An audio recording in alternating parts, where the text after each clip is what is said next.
Hello everyone, नमस्कार, प्रणाम, स्वागत है आपके अपने YouTube channel AR soft study में।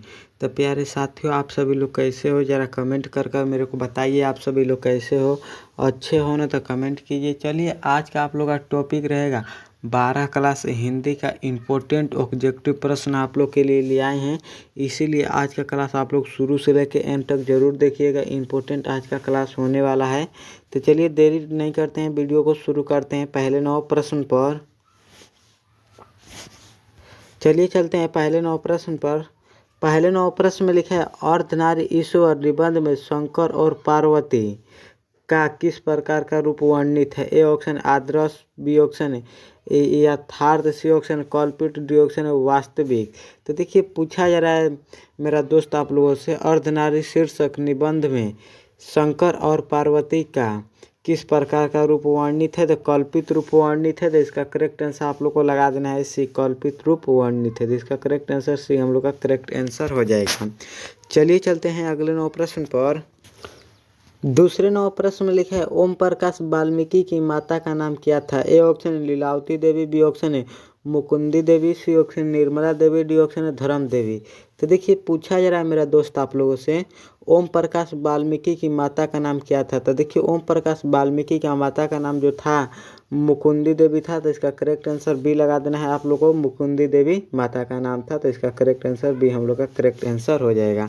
चलिए चलते हैं अगले 9 प्रश्न पर। अगले 9 प्रश्न में लिखा है, दिनकर जी का जन्म बिहार के किस जिले में हुआ था? A option Samastipur, B option Begusarai, C option Patna, D option Bhojpur. तो देखिए, पूछा जा रहा है मेरा भाई आप लोगों से, दिनकर जी का जन्म बिहार के किस जिले में हुआ था? तो बेगूसराय जिला में हुआ था। तो इसका करेक्ट आंसर आप लोग को बी लगा देना है, बेगूसराय जिला में दिनकर जी का जन्म हुआ था। तो इसका करेक्ट आंसर बी आप लोग को करेक्ट आंसर लगा देना है। चलिए चलते हैं अगले 9 प्रश्न पर।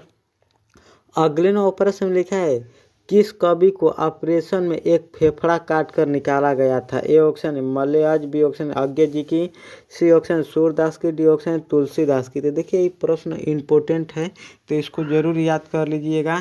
किस कवि को ऑपरेशन में एक फेफड़ा काट कर निकाला गया था? तो मलयाज जी का, यानी कि मलयाज का निकाला गया था। तो इसका करेक्ट आंसर ए हो जाएगा, मलय जी का फेफड़ा काटकर निकाला गया था ऑपरेशन के दौरान। छात्र जीवन में क्षय रोग से ग्रस्त थे। तो इसको भी आप लोग साथ में याद रखिएगा, मलय जी। चलिए चलते हैं अगले 9 प्रश्न पर। अगले 9 प्रश्न में लिखा है, नदी की दीप किसकी रचना है? ए ऑप्शन उदय प्रकाश की, बी ऑप्शन मलयज की, सी ऑप्शन है मणि मधुकर की, डी ऑप्शन है अज्ञे जी की। तो देखिए, पूछा जा रहा है गुरु आप लोगों से, नदी की दीप किसकी रचना है? तो मलयज जी की रचना है। तो इसका करेक्ट आंसर डी आप लोग को लगा देना है, नदी की दीप जो है मलयज जी की रचना है। तो इसका करेक्ट आंसर डी हम लोग का करेक्ट आंसर हो जाएगा। चलिए चलते हैं अगले 9 प्रश्न पर। अगले 9 प्रश्न में लिखा है, सपरिवार शब्द में उपसर्ग है। तो देखिए, आप लोगों से उपसर्ग पूछ दिया है। तो देखिए, उपसर्ग का आप लोग परिभाषा पहले जान लीजिए। उपसर्ग वह शब्दांत है जो किसी शब्द के पहले जुड़कर एक नया शब्द बनाता है, उसे उपसर्ग कहते हैं। तो देखिए, सपरिवार शब्द में उपसर्ग पूछा है। तो उपसर्ग तो स है। तो इसका करेक्ट आंसर हम लोग का हो जाएगा स है, सपरिवार शब्द में उपसर्ग। तो इसका करेक्ट आंसर ए हम लोग का करेक्ट आंसर हो जाएगा। चलिए चलते हैं अगले 9 प्रश्न पर।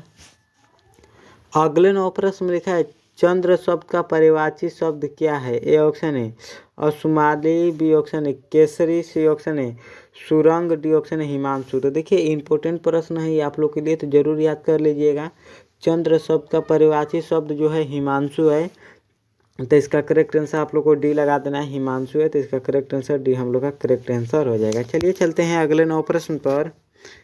अगले 9 प्रश्न में लिखा है, धीरे धीरे शब्द में कौन सा समास है? ए ऑप्शन अव्ययभाव समास, बी ऑप्शन कर्मधारय समास, सी ऑप्शन तत्पुरुष समास, डी ऑप्शन है बहुव्रीहि समास।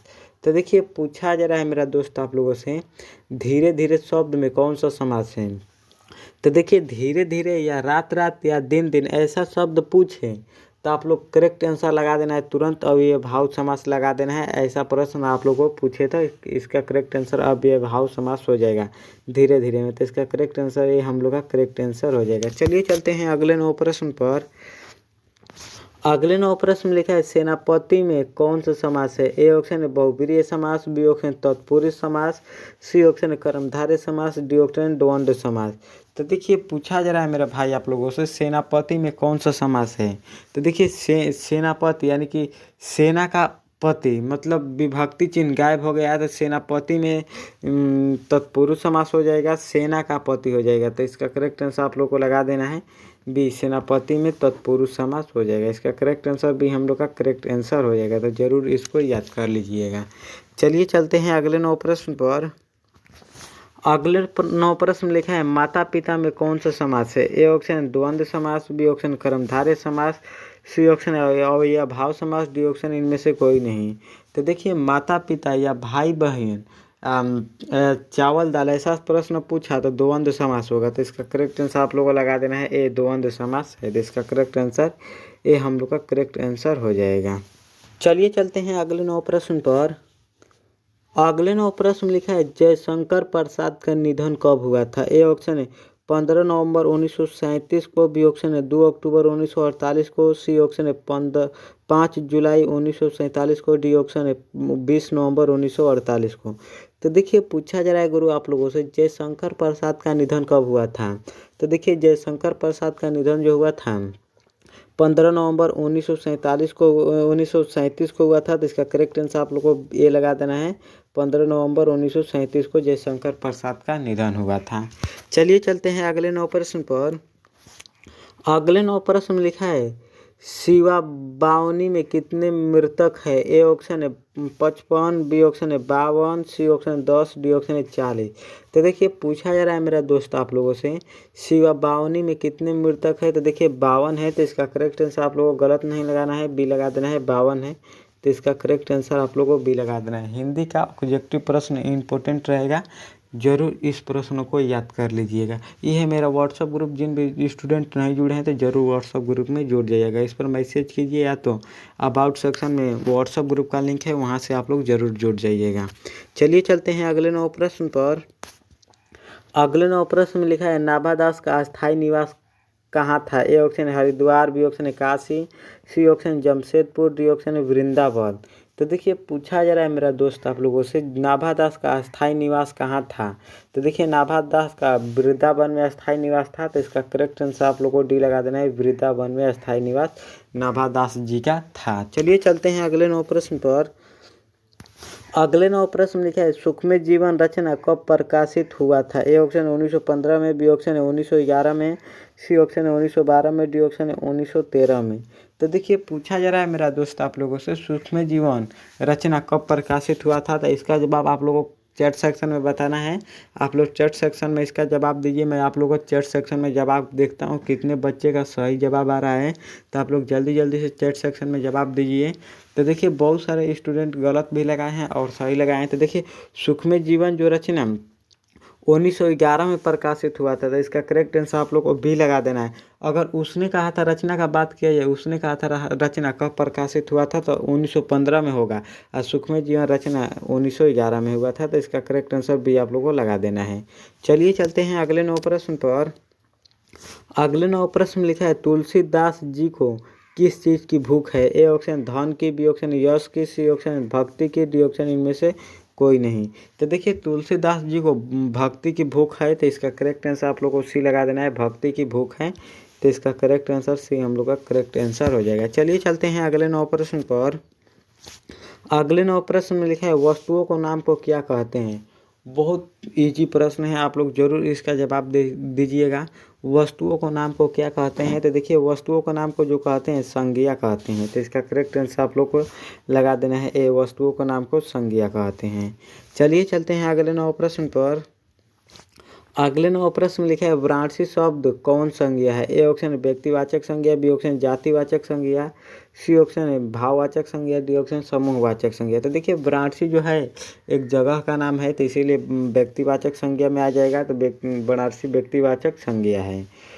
तो इसका करेक्ट आंसर आप लोग को लगा देना है ए, व्यक्तिवाचक संज्ञा। चलिए चलते हैं अगले नौ प्रश्न पर।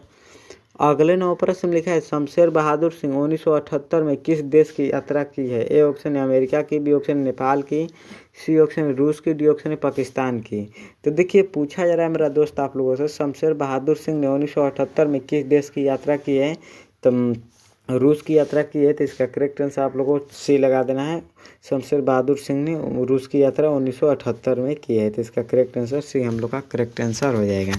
चलिए चलते हैं अगले 9 प्रश्न पर। अगले 9 प्रश्न में लिखे हैं मुक्तिबोध नागपुर से निकलने वाली किस पत्रिका का संपादन किया है? ए ऑप्शन सरस्वती का, बी ऑप्शन है आज़ादी का, सी ऑप्शन है नया खून का, डी ऑप्शन है इनमें से कोई नहीं। तो देखिए पूछा जा रहा है स्टूडेंट आप लोगों से, मुक्तिबोध नागपुर से निकलने वाली किस पत्रिका का संपादन किया है? तो नया खून का संपादन किया है, तो इसका करेक्ट आंसर आप लोगों को सी करेक्ट आंसर लगा देना है। इसका करेक्ट आंसर सी। इसका जवाब आप लोगों को गलत नहीं होना चाहिए, जरूर इसको याद कर लीजिएगा, इंपॉर्टेंट प्रश्न आप लोगों के लिए। चलिए चलते हैं अगले 9 प्रश्न पर।